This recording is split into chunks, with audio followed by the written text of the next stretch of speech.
Datuk Yang di-Pertua, pertamanya saya ingin merakamkan ucapan terima kasih yang tidak terhingga kepada sahabat saya yang berhormat Batu Sapi kerana telah mengemukakan usul berhubung perkembangan terbaru di Republik Filipina yang amat berkait rapat dengan kepentingan utama negara kita, Malaysia. Saya juga mengucapkan terima kasih kepada Yang Berhormat Kinabalu, Yang Berhormat Kota Kinabalu, Yang Berhormat Kalabakan kerana turut mengambil bahagian dalam perbahasan yang penting ini. Sebagaimana Yang Berhormat Batu Sapi sudah maklum, kita dapat mengadakan perbahasan usul tergempar ini kerana ini membuktikan kesediaan pihak Parlimen dan pihak Kementerian Luar Negeri untuk isu ini dibahaskan dengan cara yang terbaiknya, dan tempat yang terbaiknya ialah di Dewan Parlimen kita ini. Jadi atas hal dan keadaan itu, dan sebagaimana yang kita semua maklum, rekod Yang Berhormat Batu Sapi dalam kabinet dahulu pun amat memandang berat akan kuatnya negara Malaysia ini dan kedudukan yang penting untuk semua negeri-negeri dalam negara kita, termasuklah berkaitan dengan isu MA63. Saya yakin ini juga pendirian semua wakil rakyat dan semua parti politik dalam seluruh Malaysia, termasuk juga daripada negeri Sabah, tanpa mengira mana-mana parti sekalipun. Walau bagaimanapun, saya perlu menyebutkan latar belakangnya dahulu berkaitan dengan isu ini, iaitulah bahawa kita perlu memahami latar belakang perkembangan terbaru yang disebutkan dalam usul dan juga semasa perbahasan oleh ahli-ahli yang berhormat sebentar tadi. Sebelum saya menerangkan secara lanjut, saya ingin memperbetulkan kandungan usul yang dibangkitkan oleh Yang Berhormat Batu Sapi bahawasanya perkara ini bukan langkah terbaru kerajaan Filipina ataupun pendirian rasmi kerajaan Filipina. Ianya adalah bertaraf cadangan yang dibawakan oleh anggota Jawatankuasa Hal Ehwal Luar Dewan Perwakilan Filipina atau dengan izin The Committee on Foreign Affairs of the Philippine House of Representatives, yang saya akan terangkan seperti berikut. Iaitulah baru-baru ini Jawatankuasa Hal Ehwal Luar Dewan Perwakilan Filipina atau dengan izin The Committee on Foreign Affairs of the Philippine House of Representatives telah mengadakan proses untuk mewujudkan rang undang-undang gantian, substitute bill dengan izin, bagi meminda, mengganti atau memansuhkan Akta Republik ataupun Republic Act dengan izin nombor 8239 dengan izin, yang juga dikenali sebagai Akta Pasport Filipina atau dengan izin Philippine Passport Act 1996. Jawatankuasa tersebut dianggotai oleh 46 ahli Dewan Perwakilan Filipina. Cadangan-cadangan pindaan yang telah diluluskan di peringkat jawatankuasa tersebut meliputi antara lain perkara-perkara berhubung tujuan Akta Pasport Filipina, penubuhan pusat pemprosesan dan pengeluaran pasport di setiap wilayah di Filipina, pemudahan proses dokumentasi dan senarai kelayakan untuk mendapatkan pasport rasmi dan pasport diplomatik, dan penetapan tempoh sah laku pasport Filipina bagi warga emasnya.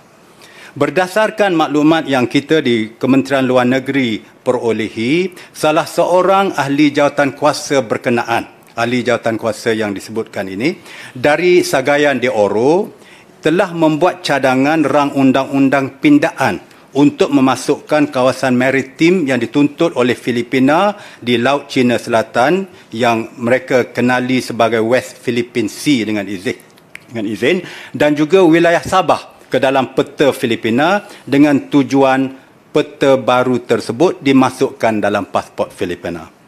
Jadi seterusnya, Datuk Yang di-Pertua, apakah status cadangan ahli jawatankuasa Hal Ehwal Luar Dewan Perwakilan Filipina dan proses kelulusan rang undang-undang Filipina mengikut sistem Kongres Filipina? Setakat ini, cadangan rang undang-undang tersebut yang kita bahaskan pada hari ini masih belum lagi dikategorikan sebagai rang undang-undang Dewan Perwakilan Filipina. Not yet considered as the House Bill of the Philippine People's of Representatives. Dengan izin. Berdasarkan proses penggubalan undang-undang di Filipina yang kita ketahui, cadangan rang undang-undang tersebut masih perlu melalui pelbagai peringkat jawatan kuasa perolehan, House Committee on Appropriation dengan izin, dan jawatan kuasa peraturan, House Committee on Rules dengan izin, sebelum dibentang untuk bacaan kali kedua dan ketiga dan diluluskan di Dewan Perwakilan Filipina dengan izin the House of Representatives of the Philippines. Cadangan rang undang-undang tersebut kemudiannya akan dirujuk untuk perbahasan dan kelulusan di Dewan Senate, the House of Senate dengan izin. Dewan Perwakilan dan Dewan Senate merupakan dua chamber atau kamar Kongres Filipina, the Philippines Congress.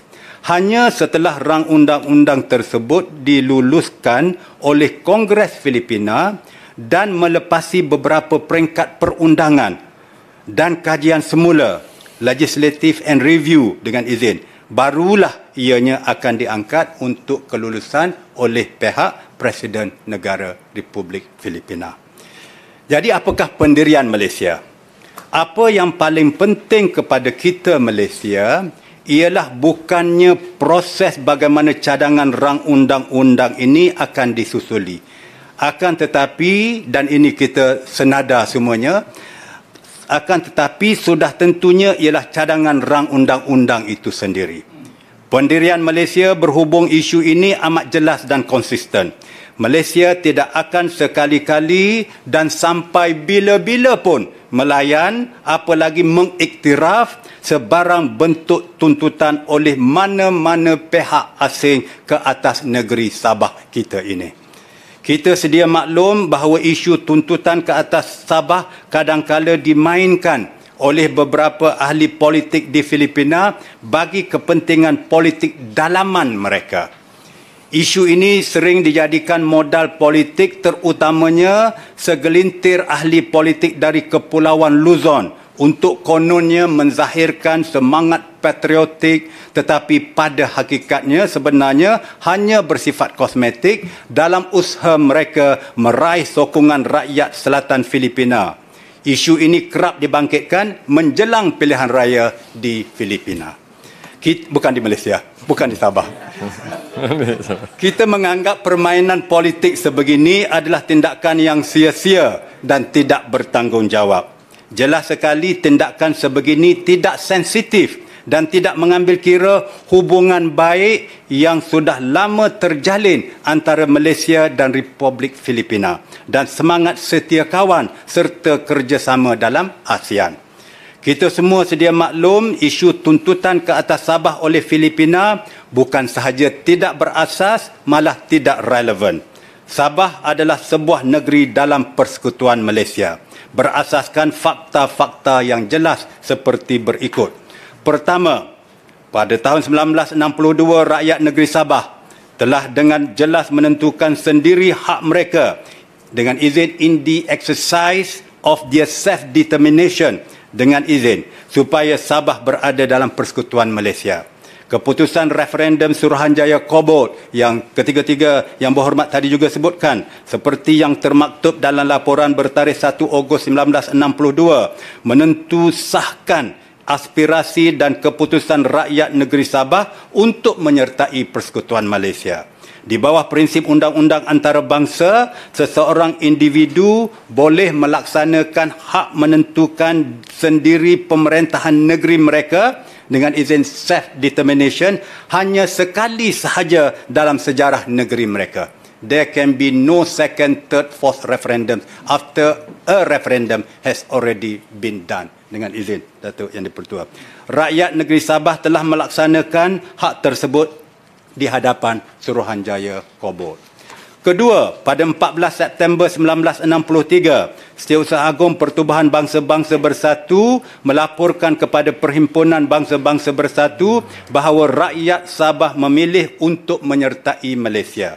Sejak daripada itu, bangsa-bangsa bersatu dan masyarakat antarabangsa mengiktiraf Sabah sebagai dengan izin an inseparable, unalienable and integral part of Malaysia. Ketiga, pada 16 September 1963, Sabah dengan rasminya menyertai Persekutuan Malaysia. Kita di Malaysia, kita rakyat Malaysia akan meraihkan dan merayakan tarikh Keramat 16 September dalam masa 3 minggu lagi bersama-sama. Dan keempatnya, semenjak 1963, negeri Sabah menjadi sebahagian daripada kedaulatan dan keutuhan bersama kita wilayah Malaysia. Jadi, Tuan Yang di-Pertua, saya telah jelaskan aspek-aspek sejarah dan perundangan mengenai status negeri Sabah dalam Malaysia. Apa jua tuntutan yang dibuat oleh mana-mana pihak asing ke atas negeri Sabah berdasarkan sejarah terdahulu atau atas apa-apa alasan lain tidak lagi relevan serta tidak terpakai. Seperkara lagi yang ingin saya tekankan ialah keputusan Mahkamah Keadilan Antarabangsa atau ICJ pada tahun 2001 semasa perbicaraan kes antara Malaysia dan Indonesia berhubung kedaulatan Pulau Sipadan dan Pulau Ligitan. Pada tahun tersebut, pihak Filipina telah memohon untuk mencelah dengan izin intervene dalam kes tersebut berdasarkan tuntutan mereka ke atas Sabah. Walau bagaimanapun, permohonan Filipina untuk mencelah intervene itu telah ditolak oleh ICJ. Lebih daripada penolakan permohonan Filipina tersebut, salah seorang hakim ICJ yang terlibat dalam perbicaraan kes Sipadan dan Ligitan, iaitu Hakim Ad Hoc Thomas Frank, dalam penghakiman berasingan telah mengulas, dan saya petik sebahagian daripada ulasan beliau, mengatakan bahawa prinsip undang-undang antarabangsa moden tidak mengiktiraf hak kedaulatan semata-mata berdasarkan sejarah. Tidak dalam apa jua keadaan selepas hak menentukan pemerintahan sendiri dilaksanakan. Kerana ianya menerima pengiktirafan antarabangsa oleh organ politik bangsa-bangsa bersatu.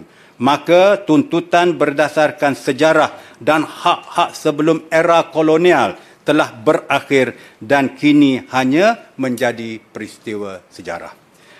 Seterusnya, Datuk Yang di-Pertua, saya ingin nyatakan pula tindakan Kementerian Luar Negeri. Setiap kali kenyataan berhubung isu tuntutan ke atas Sabah timbul, Kementerian Luar Negeri mengambil tindakan segera bagi menolak kenyataan-kenyataan tersebut.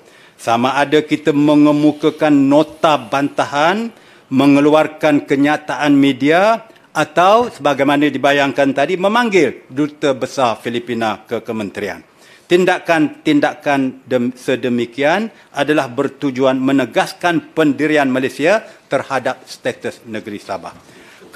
Kementerian ini sedang memantau rapi perkembangan cadangan rang undang-undang oleh Ahli Dewan Perwakilan Filipina yang menjadi subjek usul dan perbahasan kita pada petang ini. Penting untuk saya tegaskan sekali lagi bahawa cadangan yang dikemukakan oleh Ahli Jawatankuasa Hal Ehwal Luar Dewan Perwakilan Filipina ini bukanlah pendirian rasmi kerajaan Filipina. Ia adalah polemik yang sengaja diulang dari segi dan dari ahli politik Filipina bagi tujuan hanya untuk meraih sokongan politik domestik Filipina semata-mata. Kementerian sedang mempertimbangkan beberapa option sebagai reaksi balas kita berdasarkan perkembangan situasi atau status cadangan rang undang-undang tersebut. Kementerian tidak akan teragak-agak mengambil tindakan tegas. Option yang ada pada kita tidak hanya terbatas kepada tindakan-tindakan yang telah kita ambil sebelum ini seperti yang kita gariskan tadi. Kerajaan Persekutuan melalui Kementerian Luar Negeri sentiasa memandang serius apa-apa isu berkaitan hak kedaulatan negara termasuk Sabah dan kekal konsisten dalam pendirian tegas untuk tidak melayani sebarang tuntutan seperti ini. Di kesempatan ini saya juga mengharapkan agar pemimpin-pemimpin kita di peringkat negeri atau peringkat persekutuan tidak mengeruhkan lagi situasi demi kepentingan mana-mana pihak sekalipun. Kementerian juga akan meneruskan perbincangan dengan kementerian dan agensi lain yang berkaitan dan juga dengan kerajaan negeri Sabah sebelum memutuskan option-option yang akan dilaksanakan. Jadi sebagai kesimpulan Datuk Yang di-Pertua, Kementerian Luar Negeri amat menghargai sentimen dan sokongan terhadap pendirian Malaysia seperti mana yang kita semua dengar dizahirkan oleh ahli-ahli yang berhormat semasa perbahasan ini. Saya ingin menekankan bahawa kementerian amat prihatin dan sentiasa mengambil berat berkenaan isu ini. Kerajaan tidak akan sekali-kali berganjak dan berkompromi dengan dalam hal mempertahankan kedaulatan dan keutuhan Malaysia, negara yang kita cinta ini.